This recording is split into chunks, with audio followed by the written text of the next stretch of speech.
And we are live for a new episode of the Electrek podcast. I am Fred Lambert, your host, and I'm joined by Seth Wintrom. How are you doing, Seth?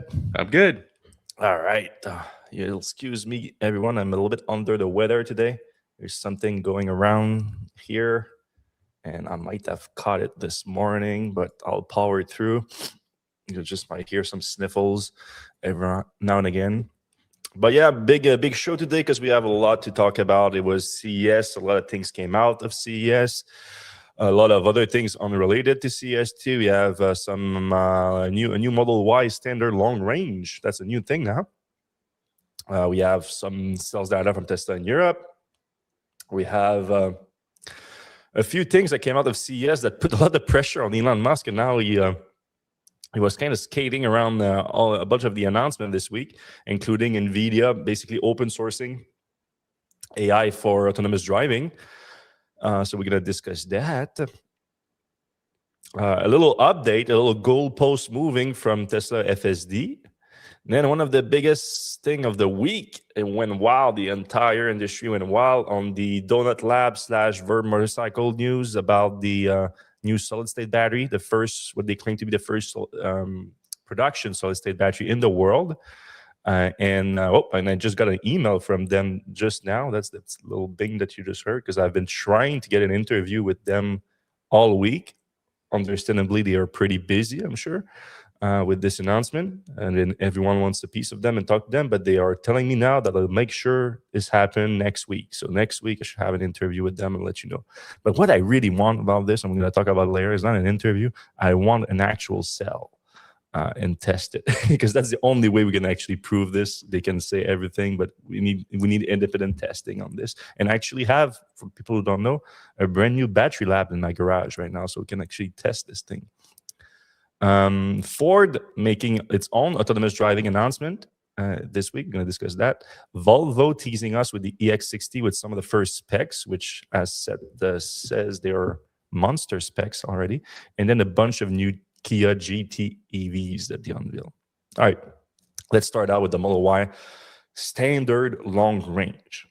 Seth, we've been covering Tesla for a long time. Do you remember at any point in time, because I was thinking about it earlier, and I don't think I can remember a time where Tesla had one model with 5 different trims? I don't think so. Yeah, me too. I don't think so.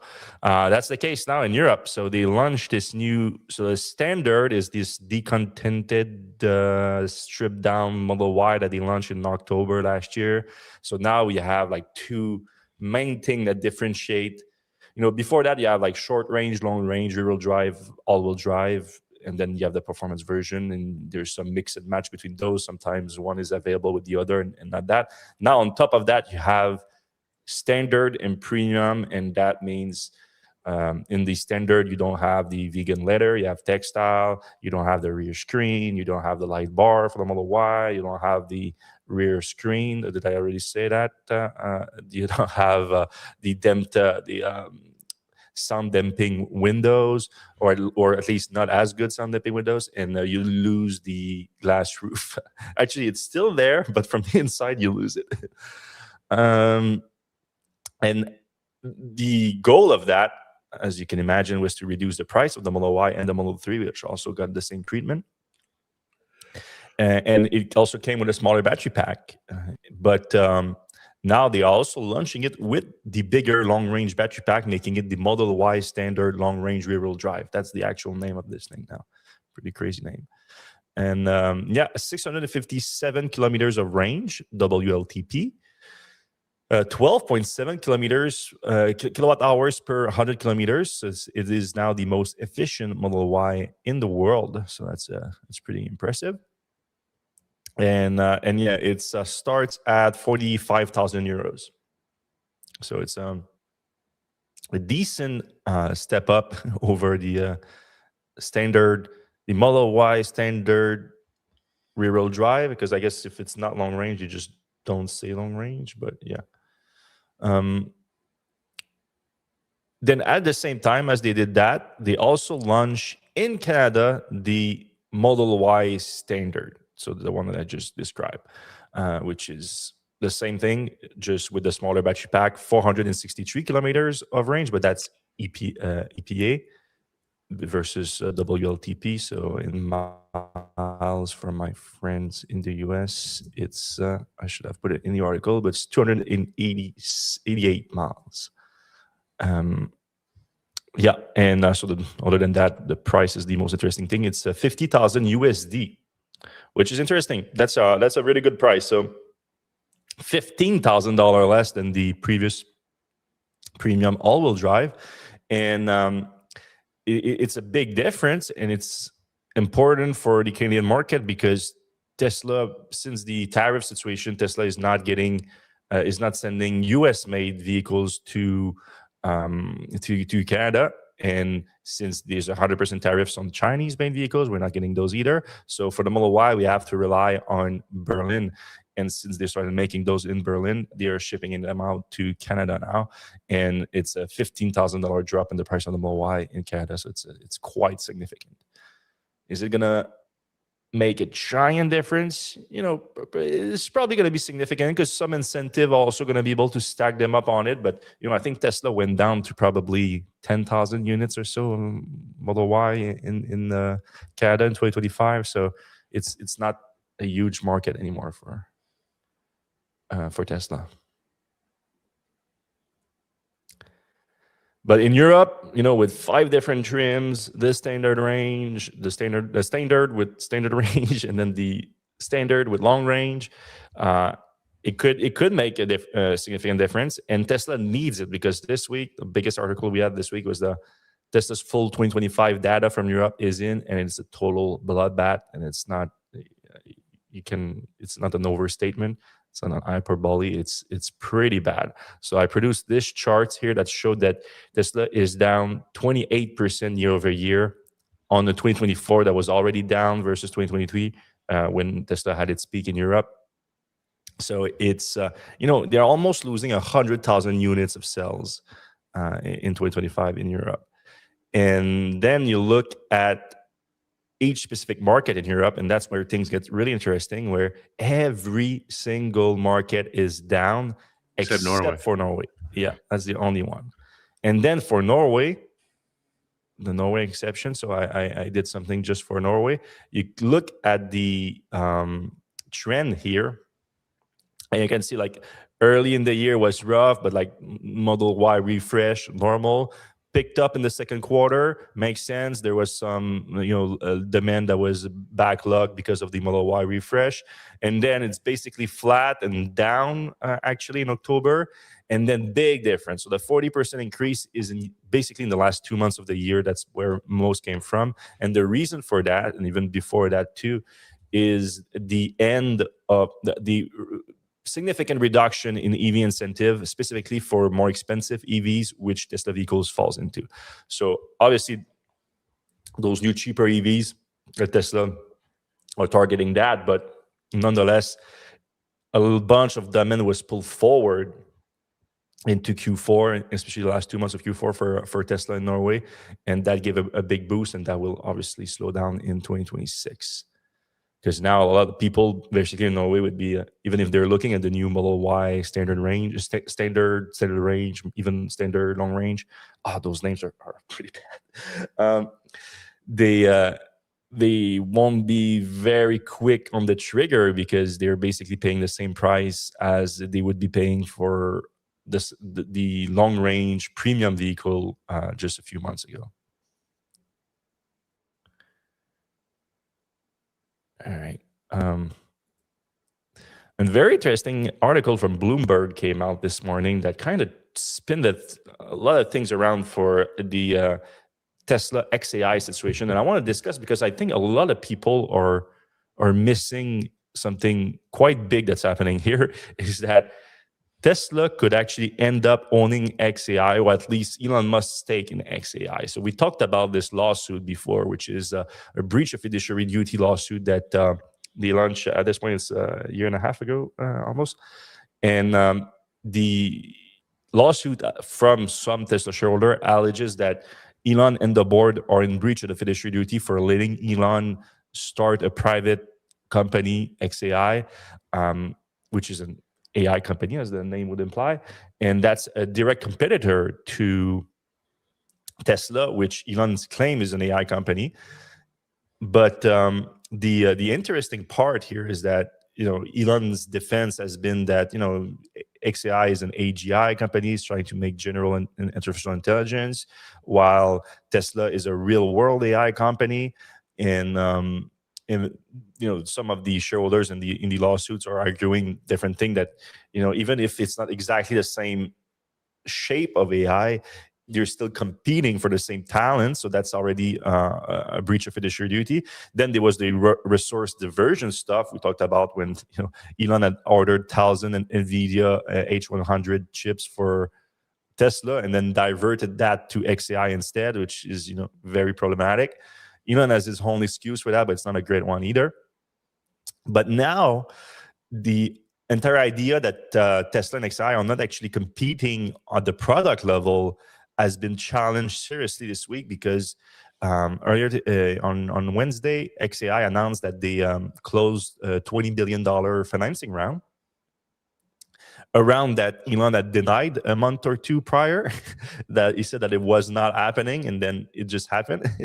So whenever Elon denies a story, it's basically confirmation at this point. But now Bloomberg today had a report coming out where they obtained some of the documentation that they were presenting to investor for the round. And in the information, they mentioned that XAI will develop self-sufficient AI to power robots like Tesla's Optimus. A statement that can be interpreted in two ways. Either XAI will actually develop the AI, the brain behind Optimus, or it will develop a brain for humanoid robots like Optimus or competitors. Either way, it's a direct competition to Tesla, and basically giant ammunition for this lawsuit. This lawsuit that would result in giant fines and punitive action and all that, but they're ultimately seeking, like, you had no right to start this company. This company you started in a breach of fiduciary duty, so your stake in it must go to Tesla shareholders, which would be a mess to say the least. But yeah, I mean, in short, you cannot start a public company. Run a public company. Elon is the de facto technical king of Tesla. He can do everything in Tesla, but it's a public company, so your mom and dad is probably a shareholder in Tesla to their 401k. Like, it affects everyone out there, and you cannot start a competing private company that you own and move resources between them. So there's a bunch of smaller resources that have been moved between them, but at this core here, Elon is taking away a core feature of the Tesla Optimus, of the robot, which we can debate about how useful the robot can be, but according to Elon himself, it's critical to Tesla's future. And move that into a private company, which then Tesla would have to either license their technology, buy the technology from that company, creating a ton of value specifically for Elon, who has a controlling stake in XAI, while he doesn't officially have a controlling stake in Tesla, even though effectively he's been. Sure seems like he does. Yeah, he's been acting like he does, that's for sure. And shareholders have been perfectly willing to let that happen. So I think this is a big development. This lawsuit, like I said, a year and a half ago, it's going to take probably another 2 years before it goes to trial, if it goes to trial. So don't hold your breath for what happened. But I think this basically seals the case that XAI is a direct competitor to Tesla, and Elon had no business starting it. All right.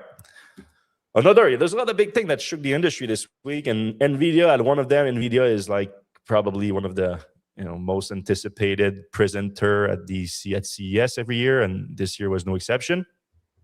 And there was a bunch of different part to the presentation. A lot of it has very little to do with electric vehicle and the space that we cover, but there was one part that was a pretty big deal. Alpamayo. That's what it's called. Is that how you would pronounce it? Alpamayo? I guess so. It's like alpaca and mayonnaise together. Yeah, that's what I was thinking too. So it's a new open source reasoning AI for autonomous driving. So basically, Nvidia want the Tesla FSD end-to-end neural net that's what they want to sell in open sources to people. So the idea basically is that Nvidia has a lot of compute power in new cars, especially more higher-end vehicle these days, and they see that market threatened, which is like a $10 billion market, I think, for them right now. It's a huge market for Nvidia, even though it's nothing compared to data center stuff, but still big market. And this Nvidia felt a little bit threatened in the last few months to years, with first Tesla doing its own custom silicon for the inference computer, and then Rivian more recently doing the same thing. In China, you have XPeng also doing its own silicon, even though they also still buy some Nvidia stock from some of the version of the car. Their lower, basically their low end version is Nvidia, and now the higher end version is their Turin chip.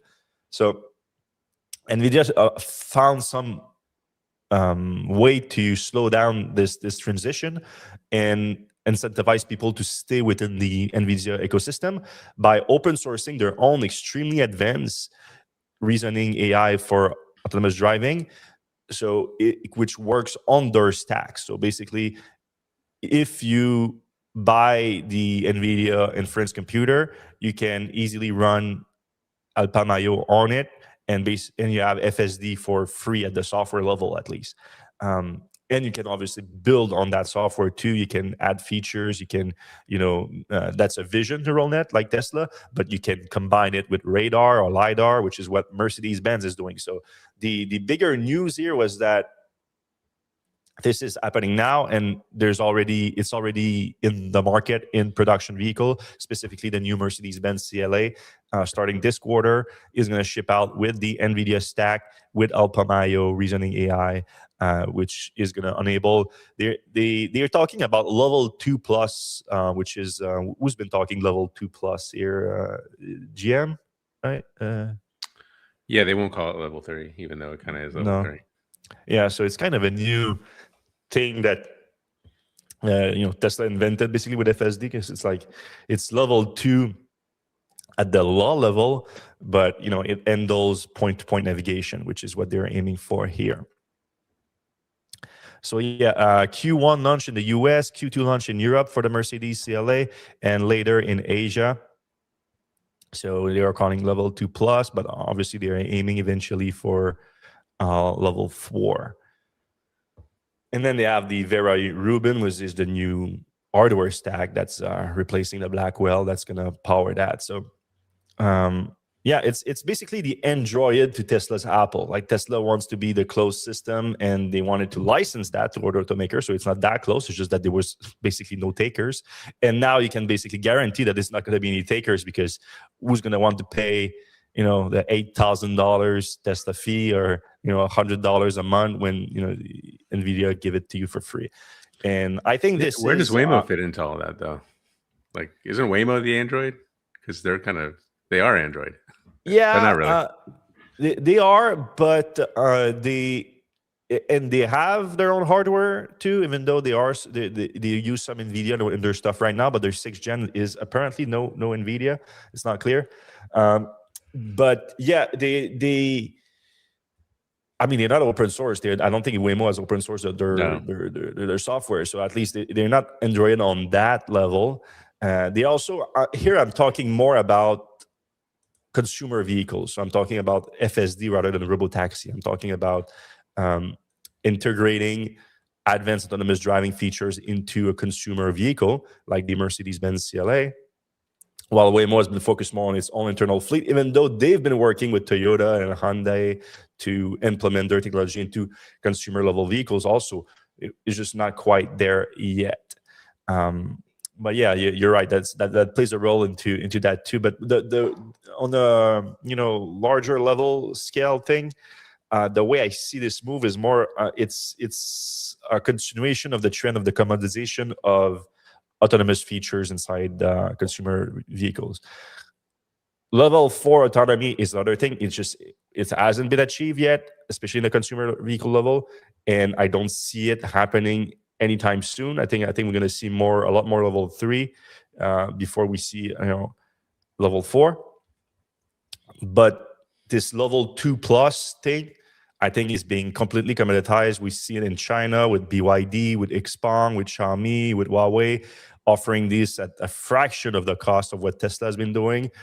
Even Rivian is, selling in their own thing at a fraction of the cost of Tesla, even though I completely agree that it's not on par with Tesla yet, FSD at all. But I don't think we're going to see a trend of that price going up, even though that's what Rivian I think said. But I see it the other way around. I see the price of this level 2 plus autonomy going way down in the future, and Nvidia open sourcing it, I think, is an example of that. Yeah, and that kind of goes to Tesla's future model. They were originally like, FSD is going to be worth $100,000 because it'll be the only game in town, and it'll be there won't be any other options. But it seems like there's going to be quite a few other options. Yeah, exactly. And also the 100,000 price was also if you actually achieve unsupervised self-driving. Like everyone can recognize the value difference between like super advanced autonomy that you still rely on a driver versus no attention needed whatsoever. But we're still not there at all. And Nvidia is talking about getting there too, but they basically prove that what Tesla can do, even though I don't think it's as advanced as Tesla just yet, but I think it's gonna get there pretty fast. It's just that it's not that hard if you don't want to take responsibility. The hard part is when you take responsibility, and no one is doing that right now other than Mercedes-Benz and some level 3 vehicle in very restricted areas. And kudos to BYD for like the autonomous parking feature stuff. They're taking responsibility, so that's good too. But other than that, you don't see everyone jumping into we'll take responsibility for this. And what was interesting is that we saw Elon comment on this, because I saw a bunch of investors, Tesla shareholders on X that were getting a little bit nervous when this happened on, was it on Tuesday, I think? Tuesday, Wednesday, people started commenting on this, and you saw a bunch of Tesla investors that were all in Tesla. They were like, okay, did Nvidia just open source FSD? Like, what's going on? And Elon was quick to comment on it, and there was a bunch of comments I want to discuss, but in general, he basically tried to calm everyone down and says something the long tail of real world edge cases is incredibly hard, and honestly hope they succeed. Basically saying like, yeah, it's good first try, but you're not quite there yet. He talked about Tesla having a 5 or 6 year lead, but how do you calculate that? Makes no sense. So he was very chatty about Nvidia and Alfa Romeo. But one thing that I found interesting is that Elon didn't say anything about Atlas, this robot right here, which was Hyundai's. So for people that don't know, but most people know Boston Dynamics, but Boston Dynamics used to be owned by Google, but Hyundai actually bought them a few years ago. And they've been going pretty quiet, other than their classic like YouTube videos of abusing robots. We haven't heard too much about them. And Tesla shareholders and Elon have never taken them too seriously either, because for the longest time they were still dependent on like hydraulic system, and they focused more on the robotic side rather than the AI side of it and everything, even though I haven't seen much AI in Tesla's robots just yet. It's mostly remote operated. But this Hyundai Boston Dynamics Atlas robot kind of stole the show at CES this year. It was very impressive, the demonstration of it. And some of the key announcements that I should say are, first off, already in use in Hyundai factories. So Hyundai went quiet for a while, but it actually built a new generation of the robot that's all electric rather than hydraulic. And it can be used for a few hours at a time now, and can swap its own battery. So it's a swappable battery pack, but several of them. So you can keep one, remove one, and still work. Put a new one in there, and then swap out the other one. It's pretty cool. You have that. You have it's 6'2" rather than 5'8" for Tesla. It's able to lift over 110 pounds versus Tesla's 50 pounds, 45 pounds. It has it's built more for like real work, while Tesla is like very obsessed by making it like human-like, with like very detailed hands and all that. Hyundai, it's still a humanoid robot in the sense that it's like 2 arms, 2 legs and everything, but they are more about, yes, we mimic the human function, but within the human form, but we make it superhuman so that the robot can like turn around on itself without its legs turning around. It can, it has gripper for hands that has like 3 fingers and 1 thumb, and can do pretty much everything a human can do with them, but it's not as complex and as fragile as the like muscle-like human hands that Tesla has been trying to replicate in that. And like I said, it's in production right now. 2026, all the production is allocated to Hyundai for their own manufacturing capacity. But in 2027, it's going to ramp up production and going to start shipping customers. So I think this is like the new robot to beat in the humanoid robot space. And I found it interesting that Elon was quick to like talk about Nvidia and Hapa Mayo, but not Hyundai's Atlas. I think Tesla has a better relationship with Nvidia and Tony than Hyundai, I think. Yeah, that's one of the points, and I made in my article, is that Elon has to be careful too, because Nvidia, Tesla, but also his other companies such as XAI still relies heavily on Nvidia. He just announced a $20 billion data center in Mississippi that's going to rely on Nvidia compute. So something to think about. All right, but one of the things that came out of the Nvidia stuff, around it, people getting nervous. That's all within the context of Elon missing a bunch of timelines for self-driving in 2025, big ones too. And now people are double nervous, where Tesla is lagging, competition is ramping up. And Elon had a very interesting comments through all of that I thought shook everything, is that when he was trying to like justify why Nvidia is not going to get close anytime soon, he said roughly 10 billion miles of training data is needed to achieve safe, unsupervised self-driving. Reality has a super long tail of complexity, which is wild because we've been saying that for a long time. Elon has said that too, but he often forgets about it when it's time to give a timeline about self-driving. But what I find interesting is like we have that data. That's one of the only thing that Tesla shares about full self-driving in terms of data, is that total training data, total miles of full self-driving. And last we heard, Tesla is around 7 billion miles right now. So between 7 and 8, basically. So Tesla, at this current rate, Tesla won't achieve 10 billion until June or July. So, and then by June and July, you have your 10 billion miles. Now that means then you have to train the data. Yeah, you have to train on that data. You have to test it, you have to debug it. So the way he's talking about now, this is to achieve safe, unsupervised self-driving. Tesla is not going to get there until next year based on Elon's own timeline with this. So did he actually know that when he said last year, like just last month, he said that in 3 weeks we're going to have unsupervised self-driving? Is like it started to become, when you look at things like that, it becomes clearer that Elon is not just like over optimistic about this stuff. He's straight up lying a lot of the time here, because that's the problem when you're a compulsive liar, is like you have to keep track of all your different lies in there, and then sometimes you have 2 lies that cross and like doesn't make sense anymore. And this is one of them. It's like you cannot be saying just a few weeks ago that Tesla's going to have unsupervised self-driving by the end of the year, and now say that you're still another year away from actually even getting the data from it, like, or at least 6 months away from the data, another 6 months for making it work. I think having full self-driving this year, next year is kind of tradition for Elon. It's been, someone took an interesting charts out where you see like Elon says by the end of the year all the way until June, and then from June it says next year. It was the other way around though last year, but mostly about the robotaxi stuff, which again, I do think that Tesla could have some sort of unsupervised self-driving in a geofence area in Austin this year, even in the next few months, with a lot of remote monitoring.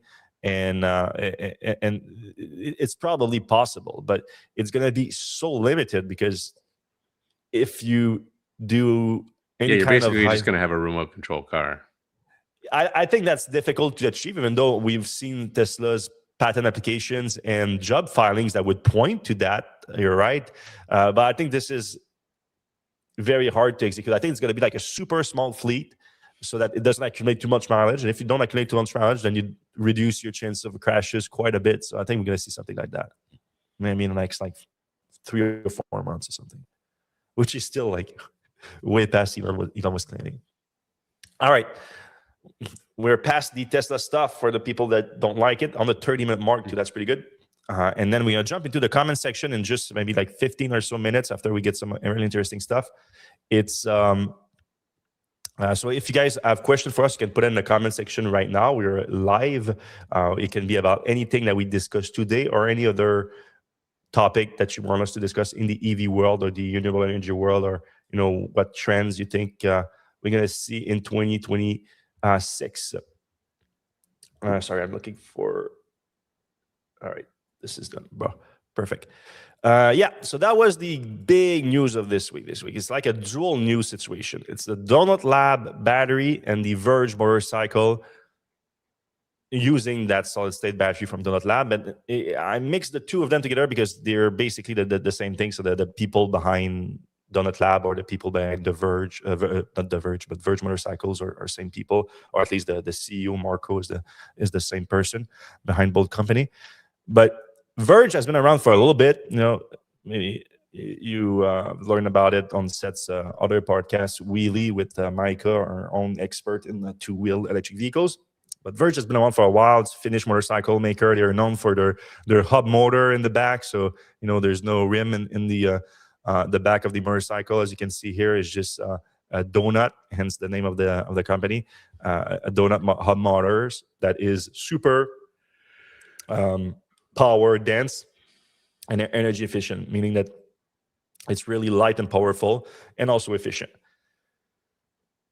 It's been on the market for a little bit now. I don't know exactly how long, but those vehicles are around. You can buy them. You've been able to buy them for a little bit. They're not cheap, but it's like a high-end electric motorcycle. But like most high-end electric motorcycle, they're still limited in terms of energy. So motorcycles are relatively small, so it's hard to pack a lot of batteries in them. So the range, especially at higher speeds, so highway range, are often limited. You don't have a lot of electric motorcycles that go past 100 miles of highway range. It's pretty rare. So you need a solution to that. And, solid state batteries has been touted as a solution to it for a long time. Solid state has been, kind of like the hydrogen of the EV world, where it's always coming soon, but it's never really implemented at scale anytime. In the last few years, like I've been making some prediction that actually we're going to get some production vehicle with solid state batteries by the end of the decade. By 2030, we're going to see some vehicles. There's been a lot of progress. Solid Power out of the US, QuantumScape out of the US. You have Fractional in Europe. You have a bunch of companies that have been doing great work with solid state. They're getting closer. Toyota has been investing heavily too, even though they've missed plenty of timelines regarding that. Sorry. But so what is surprising about this is this relatively small Finnish company out of nowhere this week. They're like, we have the first production battery, solid state battery cell, and it's already in a production vehicle, the new Verge Pro, the Verge TS Pro. So the Verge TS Pro, like look at those specs here. Set up to 370 miles of range, 600 kilometers of range on a single charge. So that's when you double the battery pack. So you can have one battery pack or two battery pack. That's got to be a huge battery. Yeah. Charging of 186 miles, 300 kilometers of range in just 10 minutes. They actually claim that they slowed down the charging because it was too fast. And a ton of power, 0 to 62 miles per hour, 100 kilometers an hour in 3.5 seconds. It's just a beats of a bike. Like it just solved the entire energy problem with electric motorcycle. You have a long range vehicle in there. Then Donut Labs, Marco from Donut Lab does an entire demonstration about it. They released some testing features of like the actual power capacity of the cells. And again, they say that this is in production right now. You can buy a TS Verge and you're going to get it delivered this quarter with this capacity. So it's hard to like not believe them at this point. But then it's a small company that kind of leapfrog the entire market in delivering what is the holy grail of battery technology here. We're talking about 400 watt hour per kilogram of energy density. You know, what, 40% more than the best lithium ion NMC cells these days, maybe. Giant move. 100,000 cycles set. That's crazy. That'll last forever. That's when like red flags happen for me. Like, Right. and again, people are gonna think, I don't want them to think that I'm like quit. Like, I think they're liars or anything like that. It's just, I've been doing this for like 12 years at this point. Right. We've seen all the battery breakthrough announcement out there. Red flag. There's always something that doesn't work. And even Marco in his presentation, which was, by the way, you go check it out on YouTube. It's a great presentation he did. Like, he hit everything, all the nails right on the head, which again, kind of a red flag overly. But the classic with the battery cell is that it's either like great performance, longevity, and price.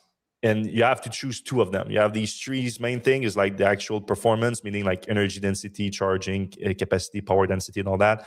Then you have longevity, so the number of life cycles. And then you have the price. It's choose two. And Marco was pretty clear that they have all three. He said like cheaper than lithium ion cells. He said like 100,000 cycles, which for people who don't know, normally like 10,000 cycles with 20% degradation is like pretty good in the industry. For 100,000 cycle, like you said, it's like, this thing's gonna last you. It's gonna outlive not just the bike. It's gonna outlive you. It's gonna outlive your 3 next generations of your family. Like it's just, it's 273 years if you charge it once a day. Okay, so you can imagine like red flags all the way through. But again, then I have to play devil's advocate. The Verge motorcycles are a real company, delivered a real product.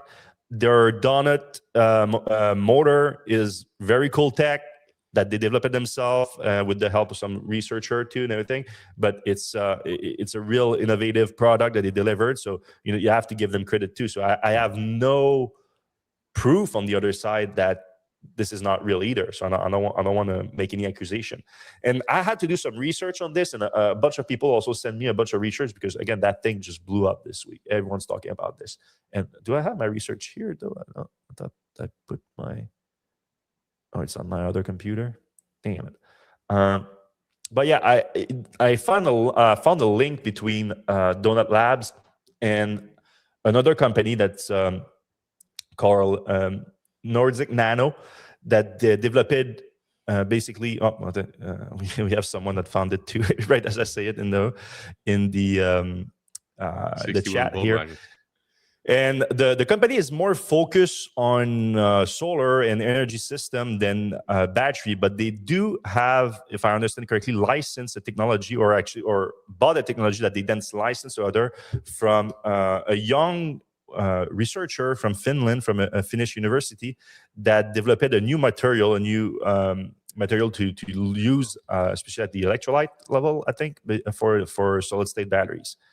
So it again, that's not Donut Lab saying that. It's like my own research, other people's research looking into it. That's the link to it. So there's a real technology innovation in it. It's just strange that it, out of nowhere, no one knows about it, and it's in production already. Again, playing devil's advocate, like I said earlier, every other week there's a big announcement of battery breakthrough. Most of the time, it's based on real research from serious scientists at research firm, companies, or universities. So at some point, we kind of become numb to it. So it's possible that our research came out and like it's just no one spend a lot of attention on it because everyone assumed that there's going to be a problem with it. Like there's always a problem with it. And then they were able to test it and it worked and everything. So it's a real possibility. So I go back to what I said earlier on the show, at the beginning of the show. I want to get one of these cells. So I'm supposed to talk with Donut Lab and Verge Motorcycle next week. I mean, I would love to get a motorcycle too and test the motorcycle, but in Quebec, it's not the greatest weather for it right now. So maybe later on the year. But before that, if this thing is already in production, I should be able to get a cell. Just send me a cell. I have an actual battery lab in my garage right now with a bunch of battery testing equipment, a bunch of battery manufacturing equipment too. And I can test it and tell you exactly the energy density of it. I can test the cycles. It's going to take a while to test the cycle, but I can get a good idea of it in a reasonable period of time. Maybe I can test the charging capacity, the discharging capacity. I can test all of that. So I would love to get a cell, and I think that again, Marco's presentation was top notch. He can have the answers for every interview ever. I don't think no one's going to believe him and the claims until there's independent testing of the cells. I think that's just a fact, in my opinion. So I would love to do that. And the lab too, I would love to do more of those testing for Electrek. Like, I would love the Electrek to be kind of the go-to publication to check if a battery breakthroughs and new batteries are legit or not. I think that would be pretty cool. And we can start that with what would be the holy grail of batteries and the biggest battery breakthrough in the century. I mean, we're talking about here, if this is true, electric planes, automatically they're a thing. These flying cars / manned drones and all that, all switch to that. Everything that's high capacity, high energy demanding. Jeez, ton of snow just slipped on my roof. It's I think it's a game changer. So I would love to be able to confirm it.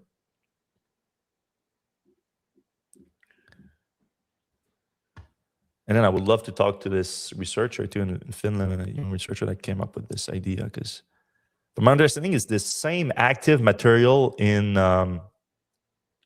sunscreen. Really? Yeah, that they managed to use for the electrolyte, basically, of the battery. Like, is it zinc or something? No, it's Titan. I wish I had my other computer right now. Everything is on there.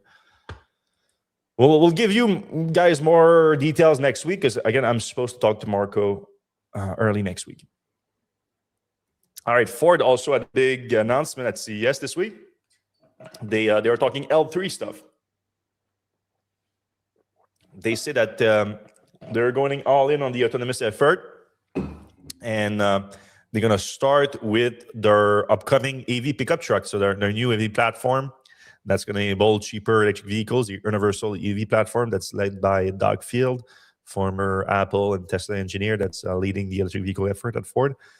They are attaching to that platform a new Blue Cruise that's going to be hands-free assistance and aiming for eyes-free assistance, so L3, eyes off the road by 2028. So, but again, at the same time, I think that kind of confirmed that the truck is coming in 2027. Though with Ford, I'm always a bit confused. Sometimes they talk about the year that it's come out. Sometimes it's about model year. It's always a bit confusing. But the way it's starting is that the first vehicle to have their latest Blue Cruise technology that's going to be hands-free is the 4-door mid-size pickup truck. That's supposed to start around $30,000. But yeah, we'll see. Are we thinking Maverick size or Ranger size? Mid-size, I think it's Maverick, and then small size is Ranger. Ranger's a bit smaller. You sure? Wait, yeah, I think the old Ranger was small. Yeah, anyway. Yeah, I might be confusing the two, but I'm pretty sure the Maverick is the mid-size one. So here, what do we have here? I didn't actually see that video. Some kind of off-roading. That's the Bronco? Yeah, it looks like a Bronco. So they plan to do their driver assistance system at off-road. For the people that are not watching right now, they show the video. They show a Bronco getting up to a rock on an off-road situation, and then I don't know if it's autonomous or it's just suggesting you a different path because to get across the rock here. I don't know if off-road people, that's the kind of thing that they really want. I think you want to discover your own path. That's the main thing about off-roading. Have you ever driven a Bronco? No, I haven't. They're not good. They're not good, really? No. I heard people love the new generation, but yeah, they look kind of cool, but they look cool for sure. But yeah, they are talking about their own software stack for it. They have the Ford AI assistant that's going to come with it, and they are designing their own compute modules for it too. So I'm sure. I doubt they are talking about their own silicon, but maybe we'll see. All right, moving on from Ford. Volvo said, so that was your article this week. You got some of the new specs for the EX60. Yeah, it's Volvo's kind of like mid-size SUV between the EX30, EX90, and they have the S60. They have a bunch of like 60 vehicles already, but this one is built on the new SPA3 platform, which is, I think it comes from Geely or Geely. I think this is kind of like, from a powertrain standpoint, this is basically a Chinese car, or coming from China. 400 miles is an insane range for an SUV. I don't think it's going to have a huge battery. They didn't say. We could kind of extrapolate, because we know what kind of mid-sized SUVs, so it's probably going to be over 100 kilowatt hours to get 400 miles. Yeah, 400 miles, that's like you said, just a Chinese EV and everything, but I think that news was like more European for the base. It's probably WLTP they're talking. No, actually, I got clarification on that. You can see in the quote right there, range figures preliminary, but they was going to be based on the EPA testing. Okay. Yeah, so it's going to have some range. And then also, it's going to have some really fast charging. They say that in 10 minutes, you'll get 173 miles of range, which is almost half the charge. Obviously, that's going to be the optimized, probably 10% to 60% charge. But that's pretty impressive. Like that's a cup of coffee, maybe a bathroom break if you rush it. It's getting close to gas in terms of charging speed. Of course, you need a 400 kilowatt charger, which aren't super common, but those are going to be built. This is obviously a global car, so in China and Europe, where there's more faster chargers, that might be a good thing. Also, third kind of piece of news on this. By the way, this is kind of a drip drop of stuff that's going to be announced on the 21st, I think. The full unveiling is until the 21st. Yeah, there's gonna be a couple more drip drops of news that they like, kind of an industry secret is like, when they have some news, they like to get like many stories out of it. So they kind of like divide the news and give some out to press, and then take some other pieces, give it out to press. And a lot of times I was like, I'm not going to play that game. Just give me all the news, and I'm not going to. But these are pretty big specs. So. Yeah. Those are specs that are headline worthy.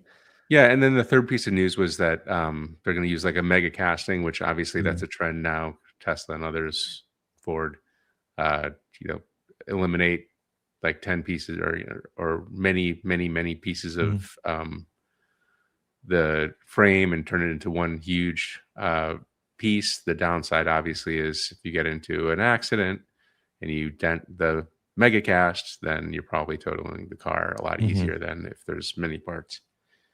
But the upside is that it's cheaper, it's lighter, it's stronger, firmer, all those things. So I think the pros outweigh the cons. Yeah, generally makes for a more efficient car. A lighter, more efficient car. Yep.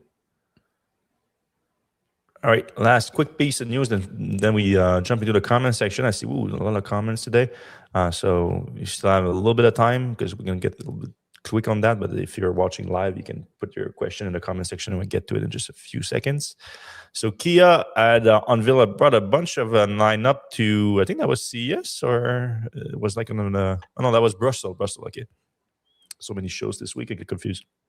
So at Brussels, they brought the entire lineup of new GT EV models. So you have the Kia EV3 GT here. So that's on the smaller side of it. I think it's a smaller GT yet, because I don't think the EV2 has a GT version just yet. But a good looking car. I like the wheels. They're pretty cool wheels on this. And it's like a bunch of new design accent that they changed and everything, but and a little bit more power in there. So for the GT3, 145 kilowatts, about 200 horsepower in the front motor, and 179 kilowatt, 94 horsepower in the rear mounted. That's interesting. They don't see that too often, having the big motor at the front and the smaller motor at the back.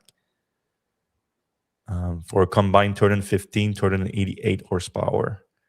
Bunch of different design accents in the GT version 2 inside.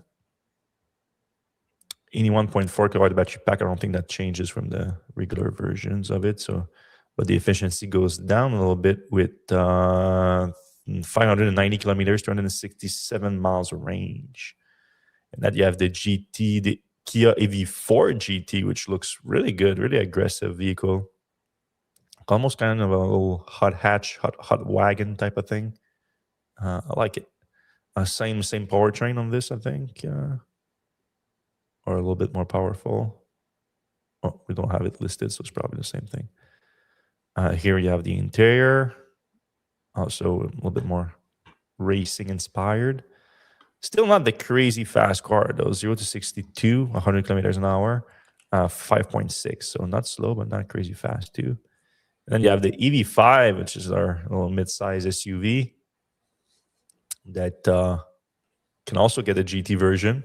Maybe not as popular because not as fun to drive, but still good-looking car.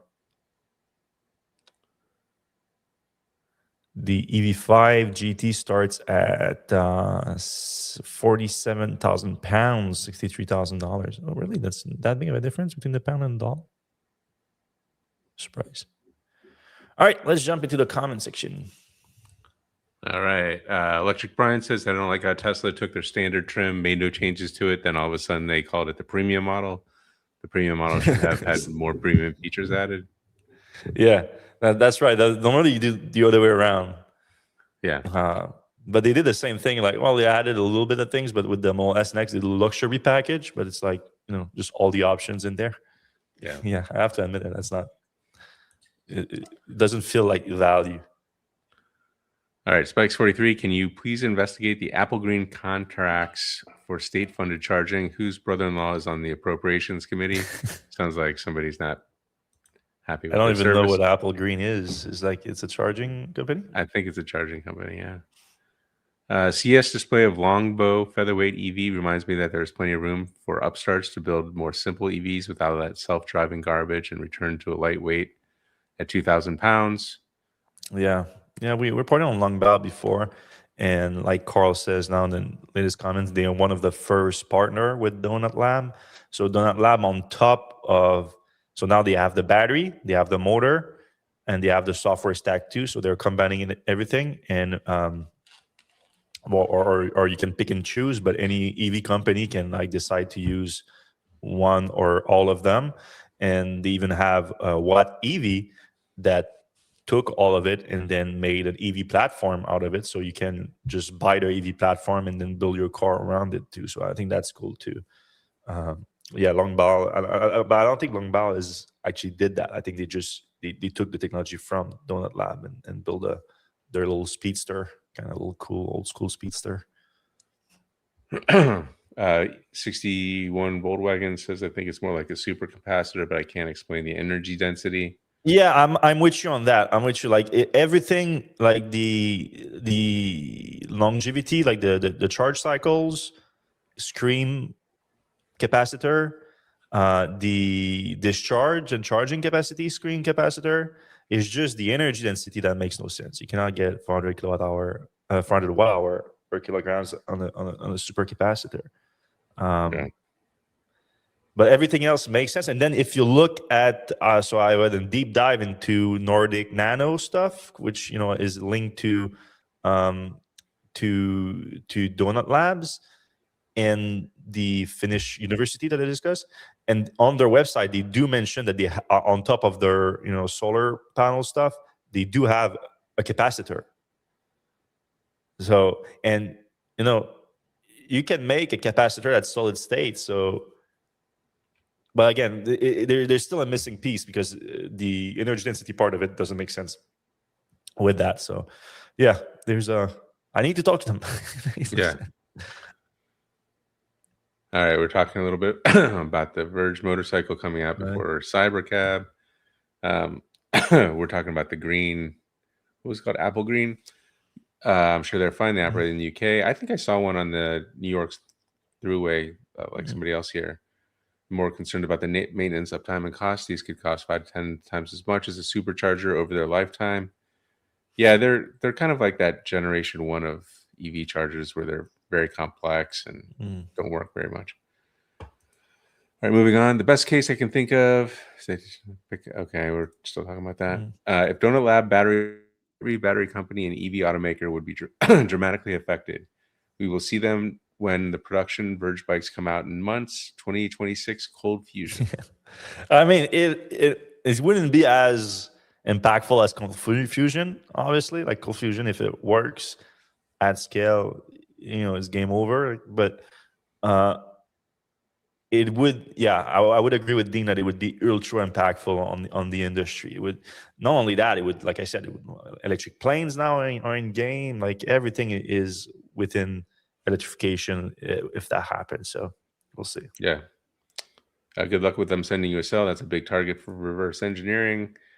61 Volkswagen. My argument is, they say it's already in the bike. So if it's already in the bike, every battery company in the world is going to buy a Verge bike and get those batteries. So like you don't, if you're scared of good old Fred reverse engineering your battery, when I don't even want to open it up really. I mean, if they send me a couple of them, I'm going to open it up for sure, but I want to test them. I want to see if what they're saying is true.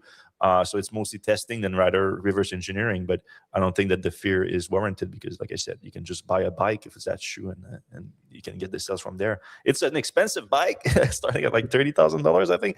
But if you are a big battery company, it's worth the investment. It's nothing. Yeah, and the 61 Volkswagen makes a good point. If the battery tech is real, who cares about hubless motors and motorcycles?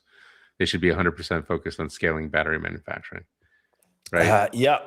So the devil's advocate here on this side would be, Verge was in bad need of that, so they needed that more like any other EV out there that's non-motorcycle, like cars can do with LFP cells now. So they're not going necessarily for the higher energy density stuff even anymore. But the motorcycle, you needed that, so they were like they were looking for it. They claim to have found it, and then they claim to have licensed it, and then now they are building it and so on.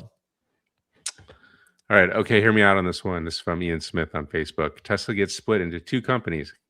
Kind of like this idea. Tesla Motors for continuing advancement and proliferation of electric vehicles and energy storage.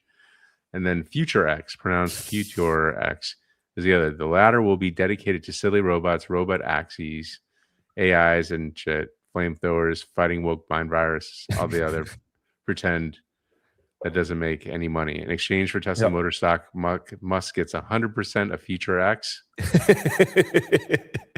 I like that idea. I like this young guy. He's on to something right there. I mean, that would be perfect. Like if I can never talk about Elon Musk again and talk about all that robot stuff that makes no sense and all that, and we can get back to Tesla focusing on what brought it here, which is incredible, advanced, efficient, high volume electric vehicles. I mean, it makes a ton of sense. And all these now like white nationalists, Tesla shareholders that just followed Elon into this madness of like ketamine induced late night tweeting, they can all follow him into Future X stock, and then I and all the old school Tesla shareholder will come back and fight us up. All right, 61 Volkswagen. I'm at CS now and overheard Donut saying they're focused on battery trailers for charging. I'm not sure that's the best use of resources. That doesn't sound like a good idea. Yeah, I don't even know what he means, a battery trailer. I think James. Yeah, I don't know. Like generators kind of thing? Yeah, I think so. Dan Overstay says, I can't wait till I can send my 4x4 to go out rock hauling while I stay at home on the couch. That's what I was thinking too when I was watching the video. But I don't know. I don't know if it was like a suggestion on the route or you actually driving off-road, self-driving off-road. Yeah. All right, Caltrans, the Department of Transportation in California, just delivered 453 Rivians, a great way for progressive states to lead by example. Yeah, I saw that. Just received their order of work trucks they'll use throughout the state. Yeah, that's cool. Caltrans, is that the organization that's spending like $10 billion on a train? They Okay. might as well buy the expensive pickup trucks. Like Yeah. no one is gonna go to Caltrans. It's like, you guys are spending too much on these pickup trucks. It's like, have you seen we're spending $1 billion per meter of tracks? Donut also fitted that Longbow Speedster with Yeah, 4 hub motors. That's that's what interesting. I was saying. Yeah. Here in Oh yes, Finland. Longball might just be using the motors, not the batteries. Actually, Oh, okay. Here in Finland, Donut Labs claims they are a mixed bag. The majority seems skeptical, but the fact that F-Secure founder and former Nokia chairman Risto Salamala is a donut board is a counterweight. I don't think I Risto don't would want know. to ruin his reputation, but he might not be aware of the genuine situation. Yeah. Okay. Yeah. Yeah. I don't know. Like I said, I think we could dig deep as it come. We could interview the guy all the time, and he could say everything perfect. Nothing's gonna matter as much as independent testing of the cells. All right. The donut battery might be a hybrid technology merging supercapacitor and solid state battery technologies. Here's hoping that Fred gets a sample donut battery to test. Yeah, that's something that I was thinking too. Because if you can just stack them up together Hmm. and just use what you need to use depending on the situation, so that's possible. But even then, I think you still need another breakthrough in solid state technology for the battery level. So yeah, but yeah, Dean is onto something with that. All right. Ian Smith for president. And then for our last comment, the donut battery trailer is a companion product for their donut powered semi trailers, 600 kilowatt hours pack to quickly recharge remotely. Uh, okay. So you have an electric semi truck, and then you have the semi trailer in the back, and then you can charge the truck with a trailer or something like that. Yeah, I mean we've seen those kind of products before. I guess if you have a more energy dense product and the weight of the battery doesn't add too much, the 600 kilowatt hours is pretty big. Let's say like you can put like a fairly light 300 kilowatt hour pack at the bottom of a trailer, doesn't take too much volume, doesn't take too much weight off of the capacity of the trailer, and then can charge the truck with that. Yeah, I mean that's probably a good solution for it. At the same time, like if Tesla is able to do um, a Tesla semi truck with 500 miles range of capacity, which what I would assume is an MC battery cells, but who knows? I think I think you can just put those Donut Lab solid state cells in that truck instead, and you don't need trailers. If you cannot put technology in a trailer, it's a good thing. Like trailers, you leave them sometimes around, you move them, and it's not ideal to have a ton of technology in those. Then one last one from 61 Volkswagen. Yep. The battery trailers would be used for large scale fleet charging, airports, commercial site. I may not understand the reasoning because it doesn't seem like the best path if you have the best battery.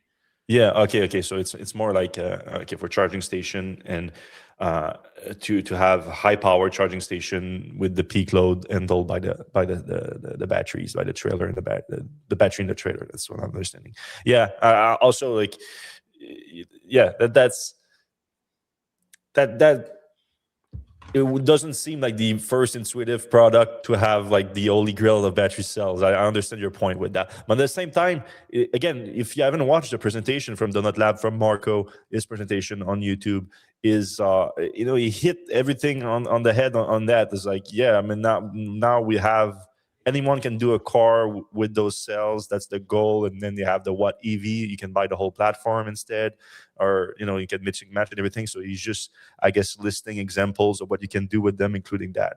But obviously the EV market would be the first beneficiary of that cell, whether it be motorcycles or electric cars or electric trucks and everything. So I think that's where things are going. Again, if it's real, I hope it's real. I think if it's real, changes everything. If it's real, I think everyone's going to line up to buy them. Everyone's going to line up to build them. But let's see first, because I'm just naturally skeptical. I'm a journalist. That comes with the practice. But I have nothing I can prove that it's not true right now. So I need to give them the benefit of the doubt also. All right. That's it for this week's episode of the Electrek Podcast. Hopefully, we have a lot more on this next week and a lot more of other news because the world never stops. And we appreciate you watching the show. We're going to see you same time, same place next week. Have a fun one.